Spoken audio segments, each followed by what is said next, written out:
Hello friend, welcome back to my channel. তো চলো আজকে বাকি ভিডিওটা তোমাদের সঙ্গে শেয়ার করছি। তোমরা কিন্তু ভিডিওটা স্কিপ না করে প্রথম থেকে লাস্ট পর্যন্ত দেখতে থাকো। তো কালকে আমি যেখান থেকে শেষ করেছি সেইখান থেকে শুরু করেছি। দেখতেই পাচ্ছ সারা রাত ধরে সবজি কাটা হচ্ছিল। সবজি কাটা কমপ্লিট। তারপরে ওরা তো রাতে রান্না করেছে, আমরা গিয়ে ঘুমিয়ে পড়েছিলাম। তো এখানে অনেকেই ছিল, তো অনেকজনও খেয়েছে, 1000 জন মতো। তাই সারা রাত ধরে মিনিমাম ওরা 1টা 2টা পর্যন্ত সবজি কেটেছিল।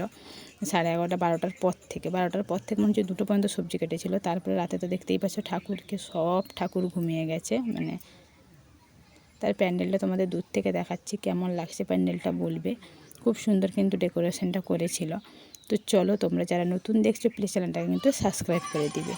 তো দেখো এখানে সকালে পুজো হচ্ছিল। তো পুজোর জন্য তো দেখো সব ঠাকুরের পাশে ছোট্ট ছোট্ট একটা করে গোপাল ঠাকুর আছে, খুব সুন্দর। কিন্তু গোপাল ঠাকুরগুলোকে খুব সুন্দরভাবে সাজিয়েছিল। তো আমার মাসির ছিল মুখে ভাত, তো ওর দিদা মানে আমার মামি দিচ্ছিল মুখে ভাত, কেননা ওর মামার আসতে দেরি হচ্ছিল।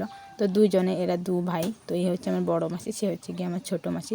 ও তো ঘুম থেকে উঠে গেছে, তাই খুব কান্নাকাটি করছিল, এত কান্নাকাটি করছিল, ও কোনো কিছুটাই তোলেনি। সবাই ওর মুখে ভাত দিয়েছে, আমার মামা, ওর দিদা, দাদু, বাবা, মা সবাই দিয়েছি। আর ঘুম থেকে উঠে গেছে বলে কোনো কিছুই একটা তোলেনি, ও খুব কান্নাকাটি করছিল। তো চলো, আমার মাসিকে কেমন লাগছে প্লিজ তোমরা কমেন্ট করে জানিও।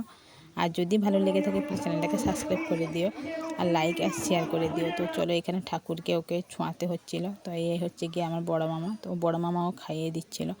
তো দেখো ঠাকুরের কাছে আমাদেরকে ওকে নিয়ে যেতে হয় প্রণাম করানোর জন্য। তো আমার লুকটাও তোমাদেরকে দেখাচ্ছি, কেমন লাগছে প্লিজ বলো। মতো এই পর্যন্ত সবাই ভালো থেকো, সুস্থ থেকো।